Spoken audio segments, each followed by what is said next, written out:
찬란한 역사는 옛것이 됐다. 1392년 고려는 멸망했다.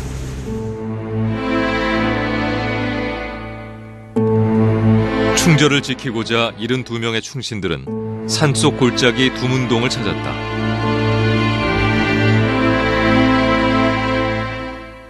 고려의 의리를 다하려던 사람들. 그리고 그곳엔 방촌 황희도 있었다. 그러나 선비들은 황희를 설득했다. 20대의 젊은 황희는 이제 막 벼슬길에 오르던 참 황희는 선택해야 했다. 두문동을 휩쓴 불길. 화만은 고려의 충신들을 집어삼켰다.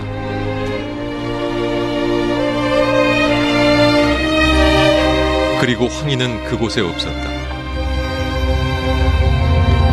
황희는 멸망해가는 옛나라 대신 새로운 나라를 택했다. 미래를 향한 황희의 선택. 그것은 조선이었다.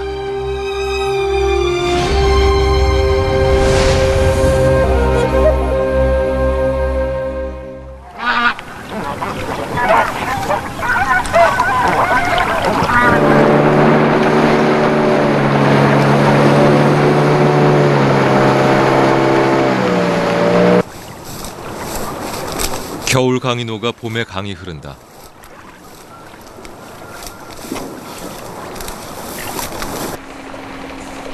지난 계절의 노고를 생명력으로 보상받을 시간. 봄바람에 날개를 얹고 철새도 텃새도 잠시 쉰다.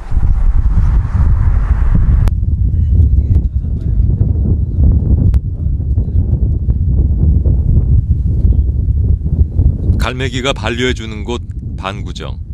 그 풍경 속에 황희가 있었다. 황희. 지금으로부터 648년 전 고려 말에 태어나 조선의 명재상이 된 사람. 그의 인생은 지금의 인식처럼 순탄한 것만은 아니었다. 파주는 그의 유배지였다.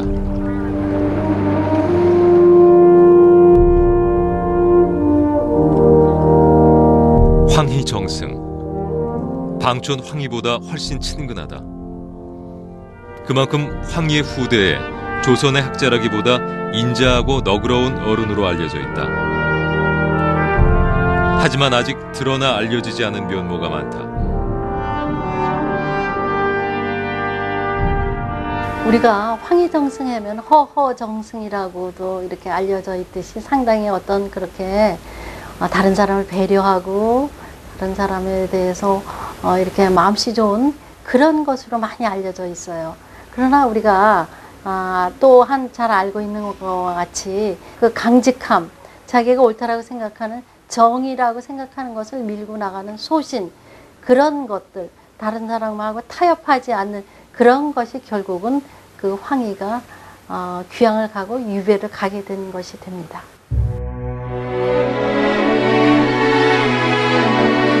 황희가 정치계에 입문한 것은 고려 말 문과에 급제한 뒤 성균관 학원이 되면서부터였다. 그러나 조선에 들어 태종의 뜻에 맞지 않는 말로 파면을 반복하다 이조정랑을 거쳐 갑자기 경기감사, 도평의사 등을 맡게 된다. 황희의 졸기에 보면 그를 믿고 처은거한 이가 있었다.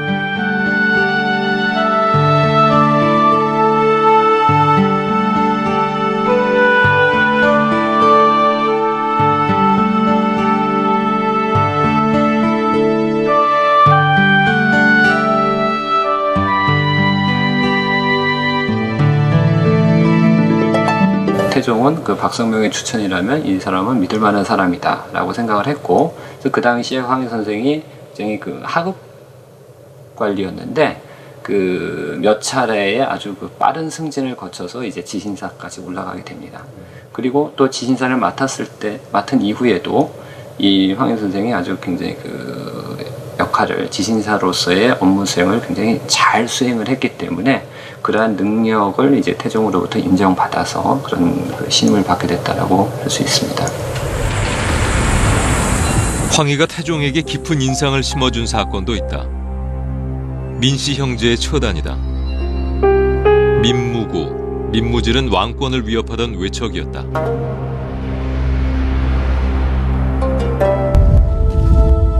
태종의 처남들을 몰아내는데 비서실장격이었던 황희가 그 처리를 맡았고 민씨 형제는 옥사했다. 황희에 대한 태종의 신뢰는 대단했다. 태종은 황희를 곁에 두고 늘 그의 의견을 구하고자 했다. 태종이 단 하루만 황희를 보지 못해도 답답해하곤 하셨다고 되어 있어요. 그만큼 이제 그 비서실장으로서 국왕의 귀와 마음을 확 사로잡은 거죠. 황희에 대한 태종의 마음은 그만큼 각별했다. 태종은 황희에 대해서 마치 자식과 같다고까지 말하곤 했다. 친부모가 자식을 대하는 심정이 태종의 마음이었다.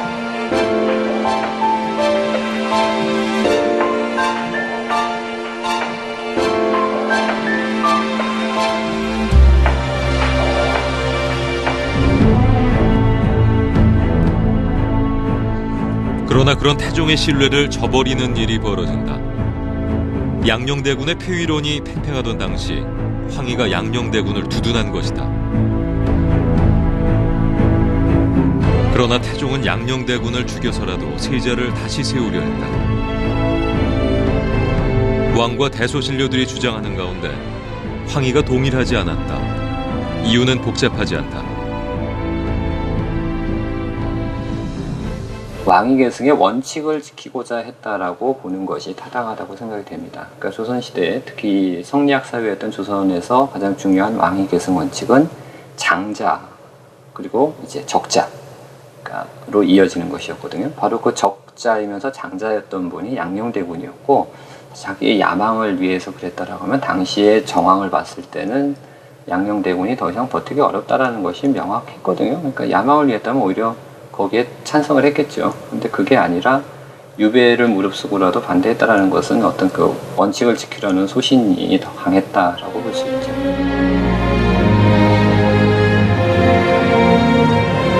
이 일로 황희는 귀양길에 오른다. 태종의 뜻이 얼마나 분명했는지는 누구보다 황희가 더욱 잘 알았을 것이다.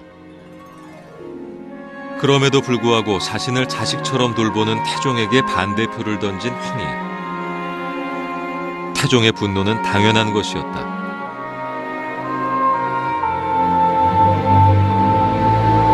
그러나 얼마 지나지 않아 그의 유배지는 다시 한번 바뀐다. 파주는 서울과 너무 가깝다는 상소가 빗발쳤다. 태종은 신료들의 의견에 따라 황희를 이배시킨다.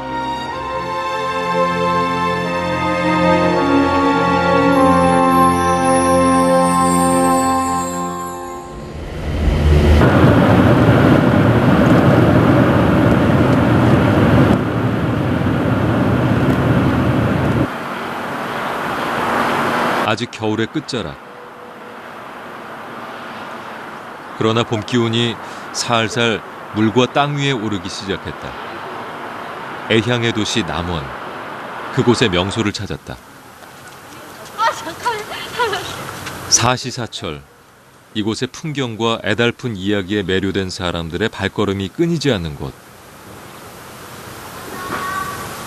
광한루다. 황희의 두 번째 유배지는 남원이었고 여기 광한루였다. 춘향이와 이몽룡의 애틋한 사랑으로 유명한 광한루. 이곳에 황희가 있었다. 그러나 광한루는 황희보다 춘향이다. 그녀에 대한 노래 또한 우리 귀에 익숙하다. 이리 오너라 업고 놀자. 이리 오너라 업고 놀자. 사랑 사랑 사랑 내 사랑이야. 사랑 사랑 사랑 내 사랑이지. 내 사랑이로다.